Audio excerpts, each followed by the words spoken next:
Welcome back to Philippines Uncut. Tonight's topic is the UNESCO International Arts Education Week, starting tomorrow, kicking off tomorrow, and for 1 week from May 21 to May 27. And still joining us here in the studio is Mrs. Cecil Guidote Alvarez, and joined by none other than Mr. Frank Rivera, who is a TV, stage, radio director and actor, and a prolific author. Playwright, poet, socio-cultural advocate, cultural caregiver, and the list is almost endless. And I'm known in the Philippines from Batanes to Jolo as Lolo Frank to the children, to 34,000 children that we have touched lives in our workshops in the last 3 years with the National Council for Children's Television of the Department of Education. Yes. But you know, Mr. Rivera, when I was reading your bio, I said, where do I begin to introduce this band? And so maybe in a nutshell, perhaps you could introduce yourself to the audience. Tell us about your work over the many years that you've been involved in the arts and children's, children's causes and all that. I'm basically a theater person. I wrote plays, I directed plays, and I acted on them too. And I handle several theater groups all over the Philippines. Up to now, I created the Sining Cambayok of the Mindanao State University in the 70s. I've been in the arts for the last almost half a century. And it doesn't look like it. And the whole, what made it so difficult was the belief, well, some of us still believe in it, that culture and the arts are extracurricular activities. And I think that's one reason why we're not really progressing as a country. Because if you take arts and culture as an extracurricular activity, then your soul goes second place. Of course. Now, what is the importance, Mrs. Alvarez, of arts education? Why is it important? As Mr. Rivera said, people look at it as a hobby or an extracurricular activity. Actually, if you're really training people as a human resource, you can't just, and it's important, you teach them literacy, you teach them science and math, which is numeracy and the science. You need another pillar, another post, and that is creativity. And this is the capacity to have ideas, to be bold enough to pursue ideas, to have dreams, and to be confident that you can overcome. And that's a very important quality in any person. You can see the blind kids. They're now creative. They can feel that they can overcome and they can achieve. And that's important, that everybody can feel that and be confident that they can triumph. Yes. So if you don't build that in every person, masisiraan ka ng loob kung meron ng mga difficult situations that you come across. Mr. Rivera, what is your experience in this, in cultural caregiving, so to speak? We're starting them young. We do workshops for grade schoolers and high schoolers, and we teach them how to use the cell phone in the right way, not just text messages. About who's the boyfriend of whoever and who broke up. We do poetry on text. And then lately, we have taught them how to use the cell phone to create short films. And they're not just short films, they're short films on very important topics like the Millennium Development Goals and how to take care of the environment and things like that. And children's rights. And children's rights. Wow, okay. We call our workshops Rights, Camera, Action. And I've seen their festival, their harvest, and they're incredible, these young kids. We've synchronized in a number of our cultural caregiving. And I'm telling you, the new breed of all these great cinema or filmmakers will be coming from these kids that were touched. Technology has really put it in the hands of ordinary people to get into this, to learn filmmaking, to learn. Example, you have a project called Textula. Yeah, we've been giving contests, and maybe how we can this start. works. Tell us how this works. You know, a peso is a message. Sure. And then you say just hello and good morning. So instead of just saying good morning and hello, do something like do a rhyme about who you are, about what you want to have today. Magbigay ka ng halimbawa na andain niyang text. Maski na kami, andain ng mga batang nagte-text. We used to give prizes even in Radyo Balintataw. Well, I have some examples. Sure. Of it. Let's, Perhaps I'm going to look for them, and we can talk about something else But first Mr. Alves, while I'm looking at while it. Mr. Rivera is looking for that, I mean, how do you encourage kids now to do this? That's a lot of work to make a poem. I mean, it's not easy. You'll be amazed. Because when we had this contest on Sining Gising and on Radyo Balintataw, we were having, gosh, so many responses. And even overseas. That's what's fascinating about People it. actually participate Yes, and make yes. poems Yeah. on their cell phones. And correct spelling. It can be the short No, text, hindi pwedeng, abbreviated, hindi pwedeng abbreviated, okay? which is good Correct because people spelling. said that children now, hindi na marunong Oo, mag-spell. nakako-confuse na sila sa Because of spelling. text. Oo. Yes. So, we want the text-to-la competition, correct spelling, and it can be a couplet, it can be 3 lines, 4 lines. And it should be grammatically correct. I think Mr. Rivera has something for us. Yes. So Okay. let's hear it. This May, I sent all this poem to all my textmates. It's called Mayo, Tag-araw, Tag-ulan. May ibinabangi sa init ng araw, binilad na lungkot sa tuwang naligaw. Tinitimping tuksong, pilit sumisingaw, kumulong pag-asa sa ulap nilusaw. Buwan ng bulaklak, may lantang talulot, inalay sa birheng luha ang hinakot. May handang napanis sa pistang naudlot, sa galang na gutom, nagreyna sa lungkot. Nagnanay-nanayang, hindi naman ina, at may laang araw para lang sa kanya. Nag-anak-anakang pabati-bati pa, pagkatapos naman ay nakalimot na. Reklamo sa init, hindi mapigilan. Sa air-conditioned room, nakasweater naman. Magsasunbathing pa sa dalampasigan, kutis na ng itim ay papuputian. Ulan sa tag-araw, ulang pambihira, at tuwing Mayo nga, may ulat may baha. Damang-dama natin, pagkabalintuna, tag-araw, tag-ulan. Mayo na nga. Wow. Those are nice, 3 very nice. messages. So, 3 text messages. Oh, that's a lot of work. I mean, put that in text. So instead of just writing nonsense or forwarded messages, I ask my textmates to write your own poetry. They can be in English, they can be in Visayan. Would you believe I receive text-to-la in Ilocano from as far away as the Ilocos and Isabela. Wow. And then some of my textmates text me regularly in Visayan, in Cebuano, and Ilonggo, and some of them even in Maranao. I hope that you're compiling all this and maybe Yeah, come up with a book. That's called why, Text-to-La. look at that. He has so many books I of have text-to-la. come up with 4 Textbook. 4 textbooks on 4 books on poetry by cell phone. It's called Makata sa cell phone, book 1, 2, 3, and then isinali ko yung mga textmate ko, ginawa kong Text Poet Society. Ako kasali Text sa Poet text niya. Society. No, but it's amazing because now you're giving people who are using cell phones the avenue for creativity, rather than, as we would say, kalokohan, texting useless things. At saka kung minsan, nakakasira pa yung mga text na pinapadala, no? Lalo na kung hindi totoo, nagiging gossip tool.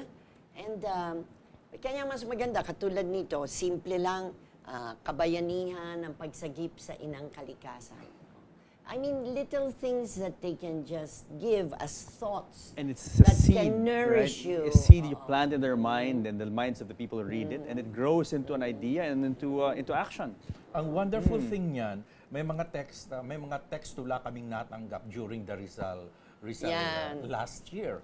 Napakaraming tula Sesquicentennial. napakaraming tula na ginawa ang mga bata tungkol kay Rizal sa the way they believe who Rizal is. Pero ito po, hindi naman to contest. These are Hindi people naman. na nagpapadala lang, gusto na lang gumawa, and they send randomly. But they send sometimes you. we do have a contest. Like we've run contests during Earth Day for environment. We've run contests, well, for Independence Day. So it depends on the theme of the month. You can. Yes. And that's We why do we're Ninoy. encouraging. Yeah, Ninoy every Ninoy Aquino. August. Wow, Yeah. okay. But yung kay Rizal, you're mentioning that there were some kids Yes. who sent texts. Yes. And how were they? I have forgotten the text nila, but I remember the idea. They said that wag daw nating gawing sinungaling si Rizal. Nang sabihin ni Rizal na kabataan ang pag-asa ng bayan. Dapat ipakita raw ng mga bata na sila talaga pag-asa. Dahil mula raw nung panahon ni Rizal, ilang kabataan na nagbago. Pero bakit ngayon daw para pa rin panahon ni Rizal? So ibig sabihin, yung mga kabataan noon, ginawang sinungaling si Rizal. Sabi nito, ang henerasyong ito, gagawin nating hindi sinungaling si Rizal. Galing, galing. Very nice. You're actually giving a fertile ground for them to. It's like a palette. It's like Yeah. like each of them has a palette. They're the artists, and they have this palette. They can paint whatever they want. Yeah. Except it's you know. Yeah, It's it's a what cell they phone. use. Yes. And we can change points of view. Because for the longest time, we believe that arts and culture are not really that important. Now the challenge I think is to get this mainstream. No, I mean Yes. because now Yeah. it's not too widespread yet. But how do you get it mainstream? Let's talk about the term mainstream. What is really mainstream? The people who watch noontime shows, Yes, let's say, Yeah, I, noontime think, I shows. think what mainstream means is marami bang tao na nanonood? Is it tinatanggap ng mga tao? Like, we believe that mainstream theater ay yung theater dito sa Maynila. I don't believe so. Because andain. ang mga theater dito sa Maynila, especially in some major venues, walang audience. But you go to SM, you go to the provinces, ang mga theater na ipinapalabas doon, 2,000 people ang capacity, 5,000 people ang capacity, paying. Yes. So I think theater and the arts ay napakabuhay na buhay these days. Ang problema, hindi na yung newspaper yan, hindi sinasabing mainstream sila. So I think there should be a new definition of what mainstream is. Kasi, Good point, good no, point. I'll tell you, like these kids, not just them, but there are a whole range. Right now, we have expanded. We have a partnership with the Seoul Institute of the Arts because they were fascinated with our process of transforming into handicapable artists, those who are differently abled. And then we're also working now with Father Beltran with the SVDs for training. Most of them are mentally challenged, even autistic kids. You'll be amazed how arts can really be the gate to reach them and to connect. Because Yes, and give them meaning, give them, yeah, make them definitely, productive. oo. Kanya mahalaga talaga. They have this honor, okay? Twice honored by UNESCO. They can't be given the mainstream front page compared to the beauty queens or the sports champions. Why? Is it because they're physically challenged? They're not beautiful in whatever is the mainstream So it's really thinking. a paradigm shift. no? Yeah, shift we in have thinking. This to- is yeah. with the challenge, really. And to be seen, because when they performed abroad, Mrs. Kofi Annan, before Ban Ki-moon, saw them and she was in tears. They were interviewed before. This is Rio plus 20 now. We had some of them in Rio. And they were the ones taken by CNN.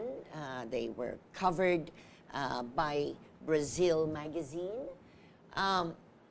Bakit doon tinatanggap sila? Dito ang hirap. Except when they got involved with the reading program of Inquirers, Yes, Read yes. Along. But prior to that, hindi talaga nabigyan ng pansin. Yes, yes. Bakit? Oo. Yes. Pero pag nakuha ka na abroad, medyo makakapasok ka. That's the problem. So, and now, here is a methodology initiated in the Philippines, and it's going to be given a global showcasing. We're glad that there are people in the legislature now, or from the Committee on Arts and Education, Committee on Environment, Committee on Foreign Relations, the senators and the Congress are beginning to really see it, and we hope that they will that really some action will push be for taken, this. really. Actually, there's a pending special arts education bill. We're doing this as a prelude to the tricontinental event that will be held in Rio +20, which is co-chaired by Climate Change Commissioner Hirsan Alvarez and Secretary Paje of DNR. But it will have a cultural input. Yes. So it's very important now. And in Rio, there is now in the draft agenda a cultural paragraph. And that was an initiative of the Philippines. So you can see that we are in the forefront. And that's why I think UNESCO has given this honor to the Philippines. And we have this big event coming in the day. Yeah. This Well, this International is Arts like a Education salvo Week. now. Of So course. I hope they Yeah. will join us because it will be on live streaming. Yes, yes. And we're going to be interconnected through PLDT Smart. And we have partners in the education cluster of the cabinet as well as in the environment and climate change cluster. Yes. Mr. Rivera, what message do you have for our viewers? For the youth and for your possible potential text mates? We can really make it a better world. The old ones almost failed. And the old ones can guide the young ones to be the future. Actually, they are the future, but if they don't go into that mode of becoming important, of thinking really well, and thinking of making it a better world, then baliwala yung future. So we must teach them young. Start them young. Start them young. Yes. Ms. Alvarez? I couldn't agree more with Frank. Early childhood education is the key. Arts really is a dynamic force for education and, as we said, social transformation. So ito ho, panawagan. It's a call to the community of artists, not just in our country, but around the world, to really provide the mirror, to confront our problems, to give us or forge the social conscience that is necessary for the collective will to act, to preserve life, to affirm life. I always say, why spend so much on bombs, on guns? Why can, not by force, but by art, we can win the war against poverty, against pollution, against drugs, against moral degradation, against injustice, ignorance, against tyranny. You can see how arts has been a major force for our own EDSA revolution. So I hope that government policy and multilateral funding agencies will begin to understand that sustainable development cannot occur if culture is an absent ingredient. Very well said. Okay. Thank you, ma'am, and good luck and more power to you, and of course the UNESCO International Arts Education Yeah. Week. Thank you very much, and Yeah. Mr. Rivera, we'll definitely have a show on Textula, and we'll promote the Textile here in GNN, so Yeah, maybe we have that's more viewers wonderful, participating, and as They you know, we're can all over the text. country and all over Asia, Yeah. and we're very widely seen, and hopefully we can help in that endeavor. Thank you very Yeah. much, sir. You're welcome. Okay. Thank you too. Thank you too. Guys, I hope you enjoyed this show today and learned about how arts can be used as a form or a force for social change. So let's all work together in friendship to build a better society, build a better community, and a better world, as Mr. Rivera said, through the use of arts. I'll see you next week. I'm Buddy Kunanan. Join us here in Philippines Uncut, where we talk about the issues that matter to you because you matter the most. See you next week.